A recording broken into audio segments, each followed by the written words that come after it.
সরকারি চাকরিতে প্রবেশের বয়স বাড়ানোর যৌক্তিকতা রয়েছে। সচিবালয়ে এই কথা জানিয়েছেন চাকরির বয়সসীমা ৩৫ বছর সংক্রান্ত কমিটির আহ্বায়ক আব্দুল মুঈদ চৌধুরী। এর আগে আন্দোলনকারী প্রতিনিধি দলের সাথে আলোচনা করেন তিনি। বলেন, সার্বিক পরিস্থিতির আলোকে সরকারের বিদ্যমান নীতিমালা বিবেচনায় সিদ্ধান্ত নেওয়া হবে। আন্দোলনকারী এক শিক্ষার্থীর আশা, শর্ত সাপেক্ষে বিভিন্ন ক্ষেত্রে চাকরিতে প্রবেশের বয়সসীমা উন্মুক্ত থাকবে।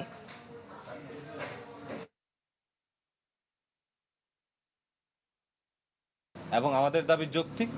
এই যৌক্তিকতার নিরিখে আমাদের আলোচনাগুলোকে স্যাররা অ্যাপ্রিসিয়েট করেছেন এবং স্যাররা আমাদের কথাগুলোকে বিশ্লেষণ করে আগামী 7 কার্য দিবসের মধ্যে একটি চমৎকার বৈষম্যহীন বাংলাদেশ গড়ে তোলার জন্য একটি প্রতিবেদন প্রকাশ করবেন।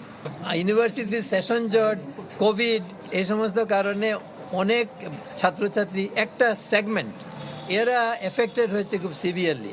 কাজেই তাদেরকে এটা রিলিফ দেওয়া দরকার। এটা অবশ্যই যৌক্তিক যে এটা বাড়ানো দরকার, কিন্তু কতটুকু বাড়ানো দরকার এটা আজকে আমি বলতে পারছি না। আমরা এখন সব কিছু পর্যালোচনা করে আমরা সিদ্ধান্ত নেব কতটুকু বাড়ানো।